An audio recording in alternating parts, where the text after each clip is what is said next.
Welcome back to Project Sunday.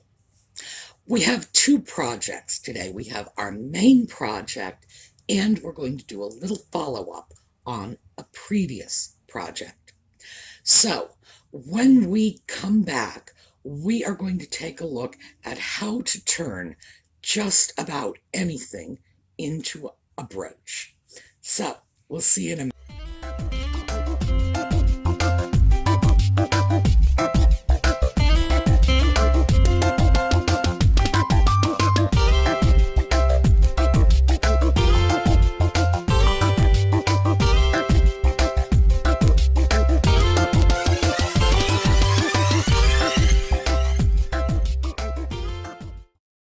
So let's talk about how this project got started. One of the ladies over on the Sumi's Angels Facebook page, Colleen, who she runs the page, she handles the giveaways, bless her heart. And of course, there are three other ladies involved too, and they are all very closely involved in this, which is good. Because if it were left to me to run a Facebook page, well, there would be no Facebook page because Facebook confuses me. And I wanted to send Colleen something. I find Colleen hard to shop for. I really do. And this is weird because you see the shopping I do. I go to places that have all kinds of strange stuff. There ought to be something for everyone on my travels, but no. And then I found out that Colleen likes little kaleidoscopes, and she has kaleidoscope necklaces, but I don't think she has a kaleidoscope brooch. So, let me just show you. This is a kaleidoscope brooch, and this is what we're going to be talking about making today. So, this is going to Colleen. In fact, as soon as I am through with this video, it goes into its pretty little box, because you know how I like pretty boxes. Actually, I'm going to there we go. There's the other part of the magnet, the catch. And by the way, I should mention this right now. If you have magnetic jewelry, take anything, a piece of folded over paper. In this case, it's a card. And separate your magnets, because over time, these magnets actually adhere fairly strongly. So the bond is strong now, but if I leave this like this for a week, it's going to be hard to peel away. Putting a card in between the two magnets will make it easy. So this goes into the pretty little box, because it wouldn't be Sumi if we didn't have a pretty box. And this will be going to Colleen. Now, I thought we'd do this the same way we've done it in the past. I'm going to show you all the steps, then we're going to talk about the steps, and then I'm going to show them to you again.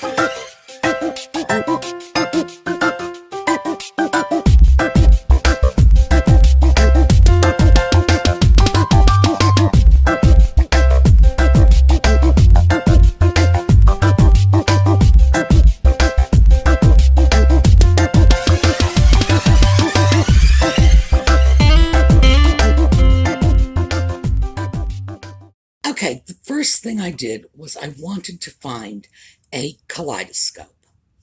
And I wanted a kaleidoscope that was small enough to be used as jewelry. Now, you saw how small that was. I like the fact that it was wood. That made my life easy because, well, for starters, I like wood.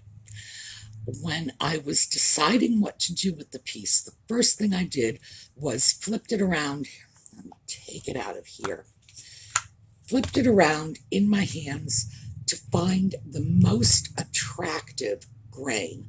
And it's hard to see, but we have a little V pattern in this grain, sort of making a little V like this.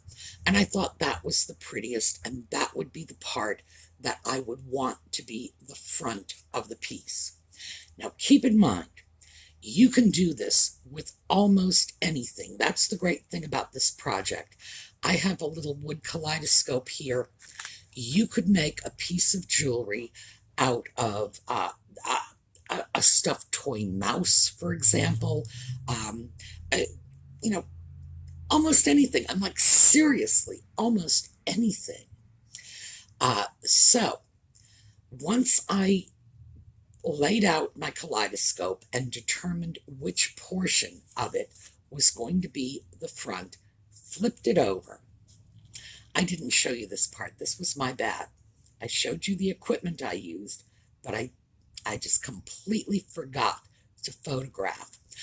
I took an emery board, just a plain ordinary emery board, as you saw in the pictures of the equipment, and I just sanded a little area on the back.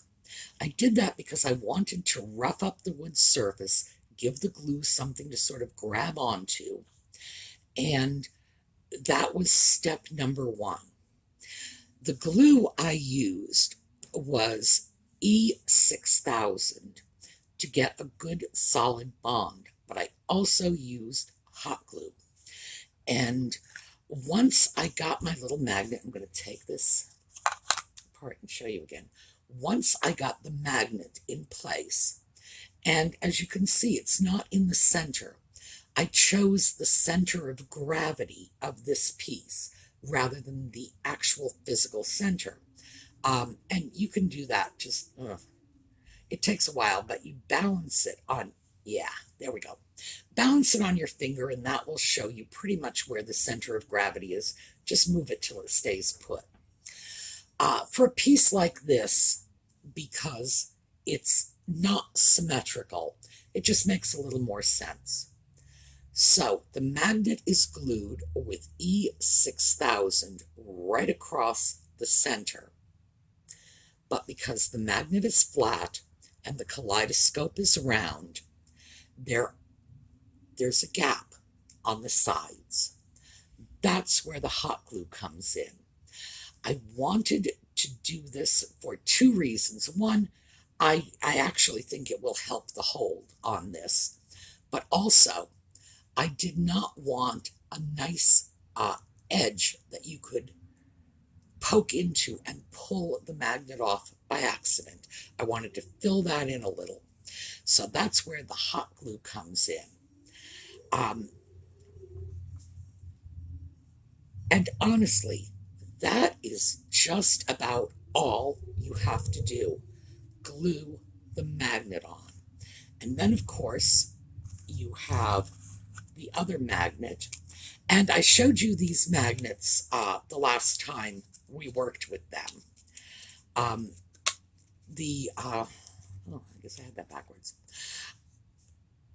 In fact, I put one on either side of my finger, and they held together through my finger. Very strong, rare earth magnets. Now, you can get these very inexpensively. I get mine on eBay, usually from sellers from China.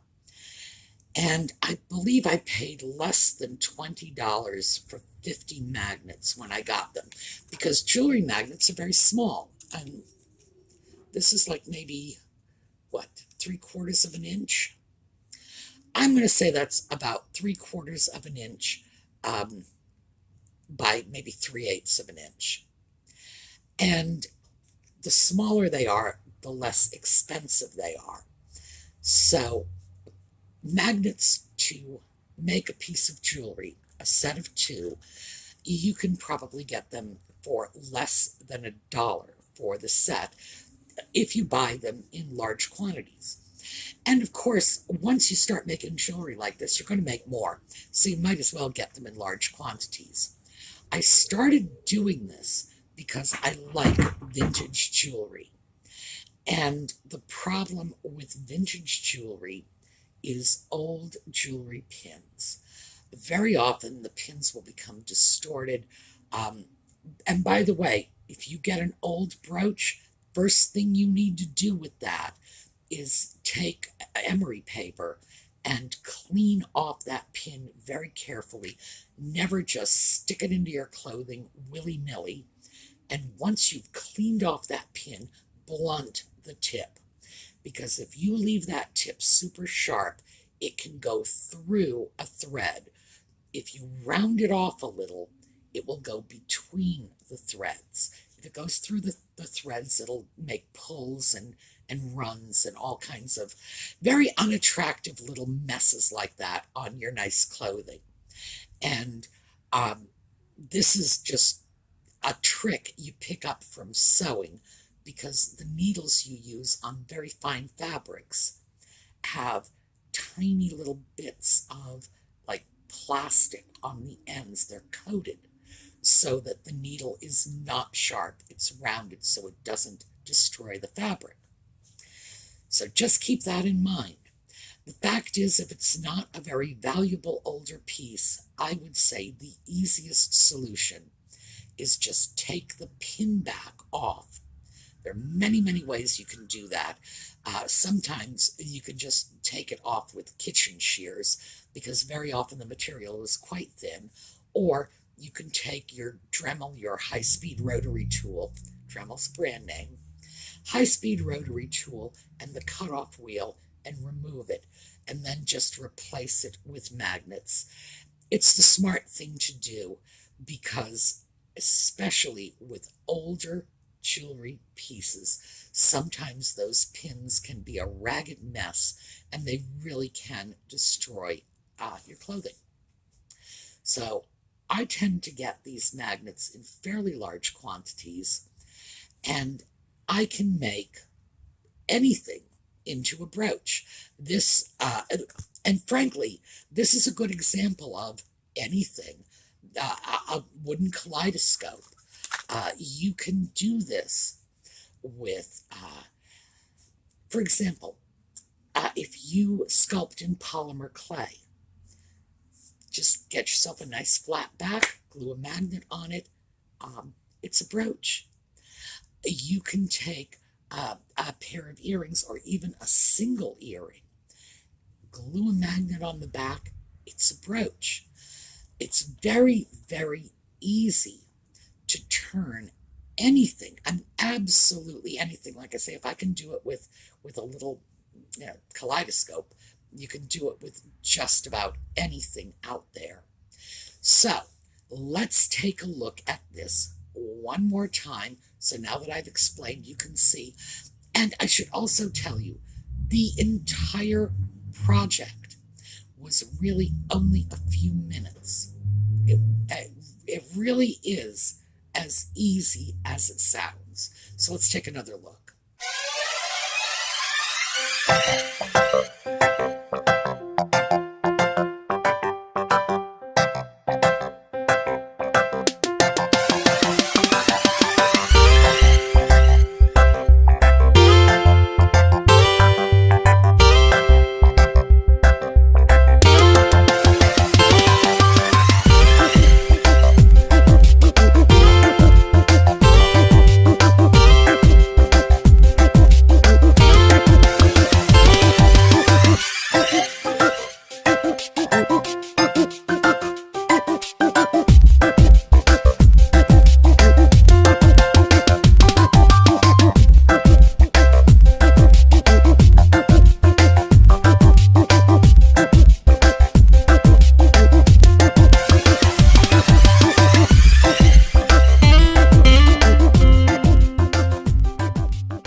All right, so this is getting packed up, and by the time Colleen sees this video, this is going to be on its way to her.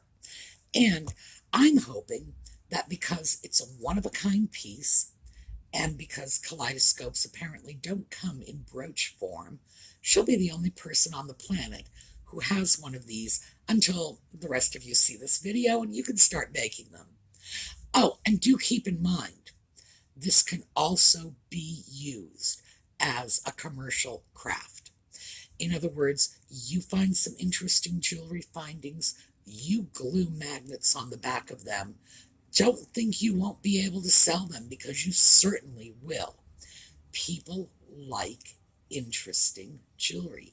People like handcrafted jewelry. And this is as easy as it comes. All right. Now, because this was such a very quick little project, we are going to do some follow-up on our project from 2 weeks ago. Remember our Fisher boy? Well, this is what he looks like now that he has his gloss coat on him.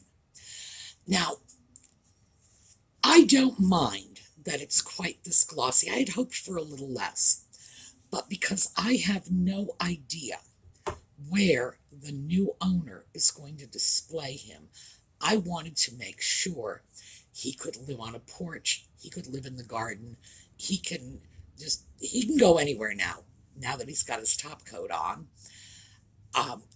But given the fact that he may well end up living on a dresser, there's one more thing I have to do. And we have talked about this before. This is felt. We've got felt here and paper backing. And the paper backing is covering an adhesive surface. So what I did with this is I popped my little guy on top, drew a tracing of the bottom, and now all I'm going to do is just cut out that tracing. It doesn't have to be exact, because remember, I'm just tracing the bottom of a plaster on concrete statue, so it's never going to be exact. And once I have our little guy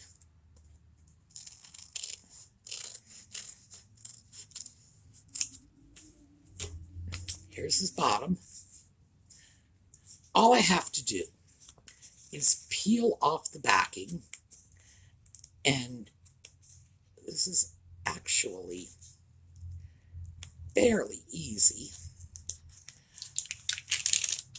There we go. You can see the gloss, that's the adhesive. Turn him upside down and then line the felt up.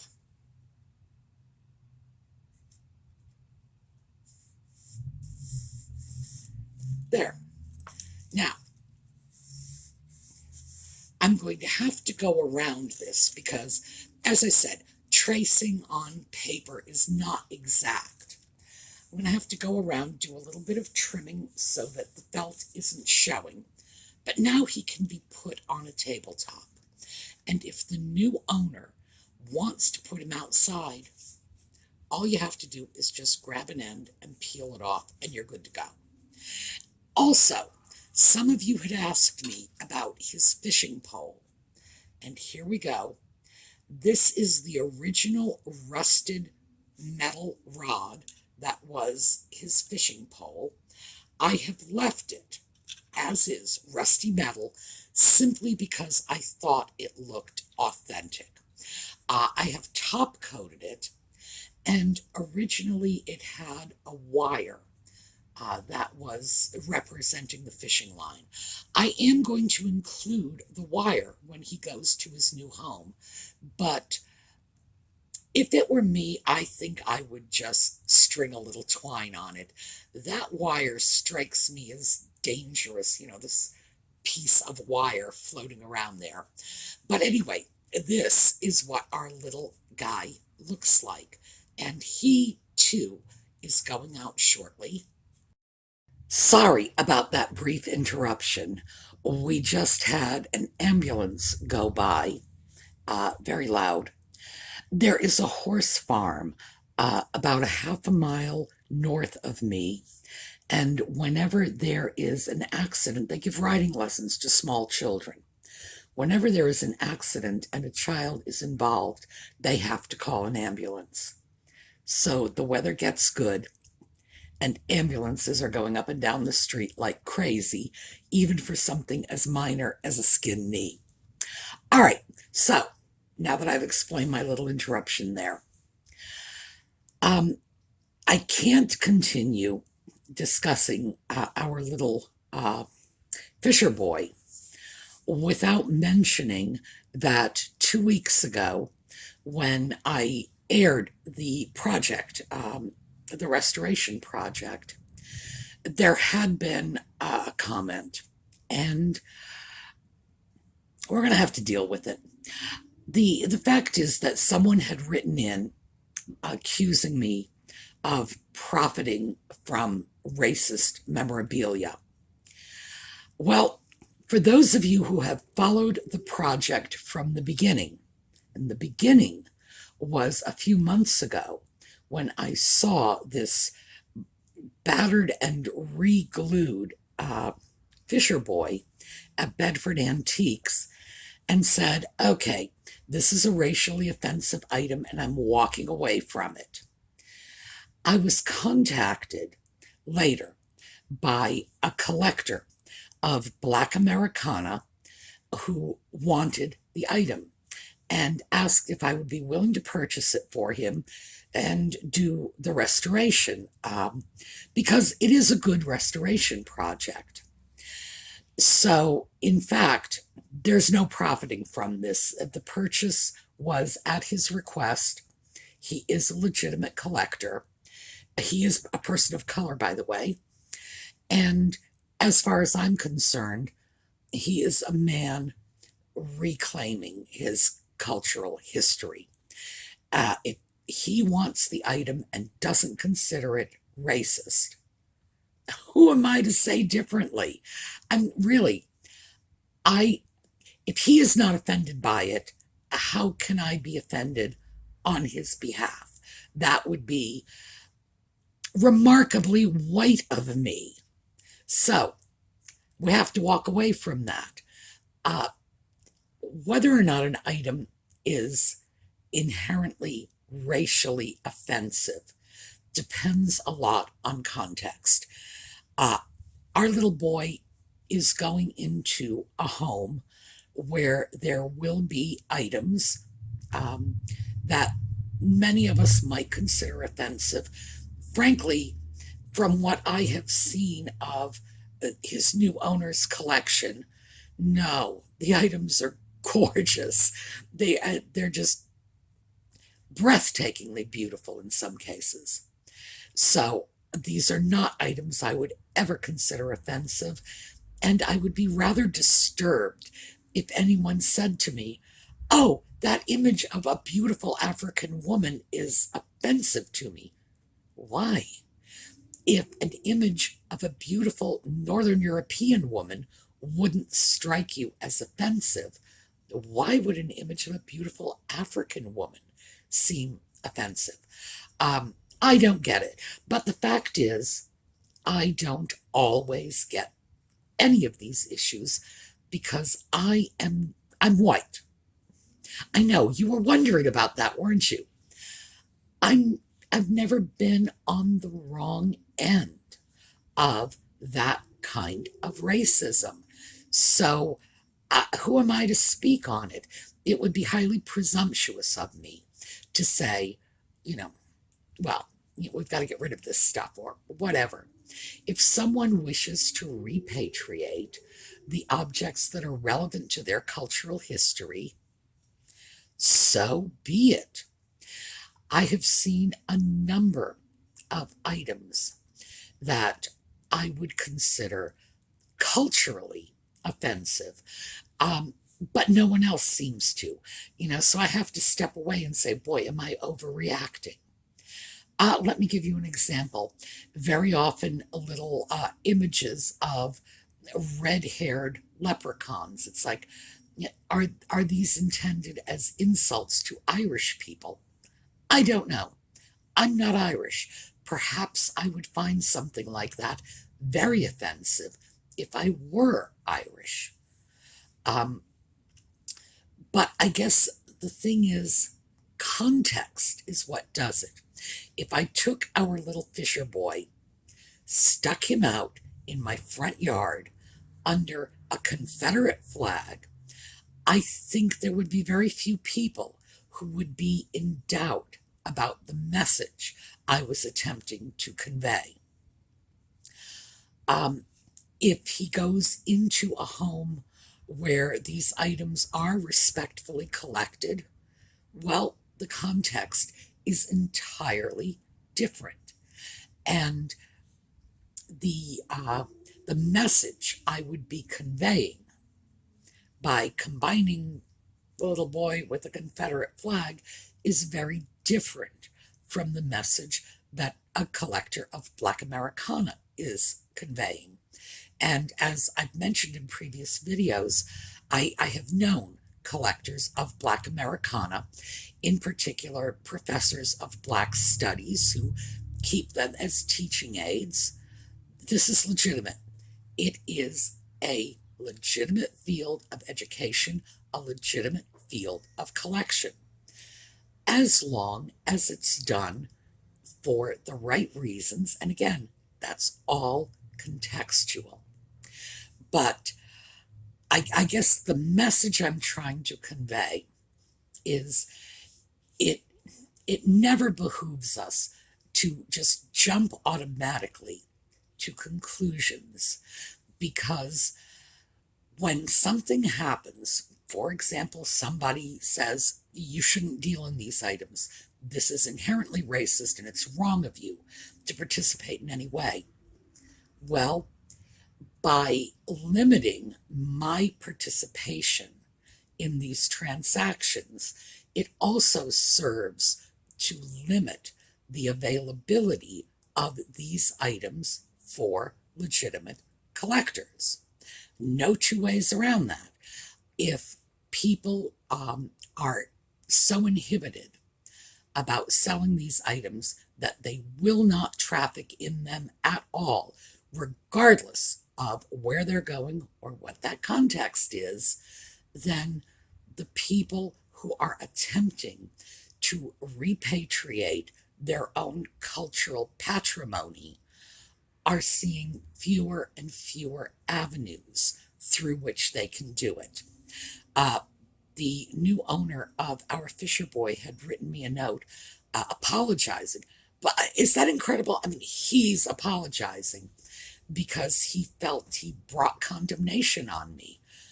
My goodness, no, he had nothing to do with this. This is hardly his fault. And he also said, I could understand if you don't want to do this anymore.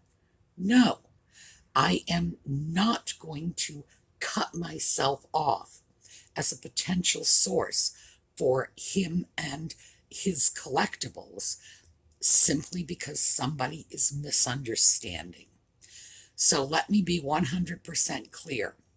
If you want Black Americana and you want to buy it from me, you had better not be planning on using it as a door prize at a Klan rally, because I won't sell it to you. And that's the thing I've been saying right along. It's actually become a joke.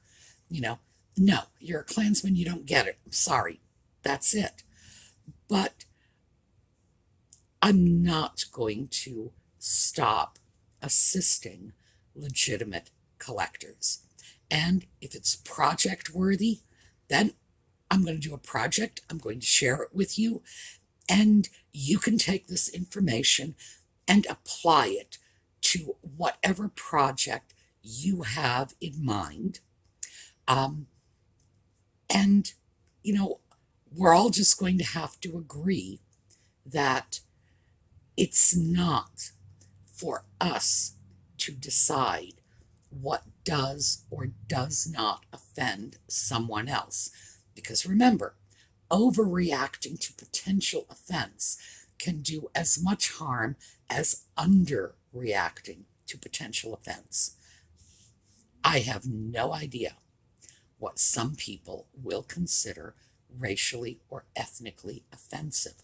The most I can say is, if I were in their shoes, what would I consider? And then I go from there. Um, and maybe it's not good enough. Who knows? But it's ultimately the best I can do, because as a reseller, my obligation stops at the point at which I have taken reasonable precautions to make sure the items I am selling are not abused or misused. And it's not just things like the little lawn boy here. It's anything. If I sell a piece of uranium glass, I make sure the buyer knows I do not advise them to use it for food. It's a potential radioactive hazard. If I sell a personal care item, uh, personally, I sterilize them. But if I haven't sterilized them, especially, in today's climate, I would advise them to sterilize it, because abuse could take place on all levels. You don't want to unnecessarily be part of a problem. But other than that, you take whatever reasonable precautions you can take, and the rest is just up to the individual who's purchasing it. So, my little Fisher boy, no. If somebody says, and I am the Grand Wizard of the clan, my answer is going to be no. You can't have it. I won't sell it to you. Go away. Don't write me again. And, just get your bed sheets out of here. But if someone has a legitimate collection, I see nothing wrong with assisting them in the furtherance of that collection, even if the item was originally intended to be offensive, because they are taking it out of that context and redefining the item in their own context. So, the ultimate repurposing, I guess. But I did want to talk about that because I do think it did require some explanation about why it is that I will be crazy uncomfortable about some of these items and then turn around and take an item I would be equally uncomfortable about and say, well, if it's going to this collector, then it's okay. But the truth is, sometimes that's just the way it is. Going to one person, not okay. Going to another person, perfectly fine. However, keep in mind, as resellers, we don't always know for sure. We just have to do the best we can. All right, so enough pontificating. I hope you have enjoyed our little kaleidoscope project. Our little Fisher boy is going to his home this week. The kaleidoscope is going to its new owner this week. And I hope you all have a terrific day. I hope to see you Thursday for book club. Friday, we're going right back to our regular shopping videos. Okay. And I will be showing a little slideshow of something or other. I've got about a half a dozen that I'm circulating just to give us a little sort of happy time on the way out. Have a terrific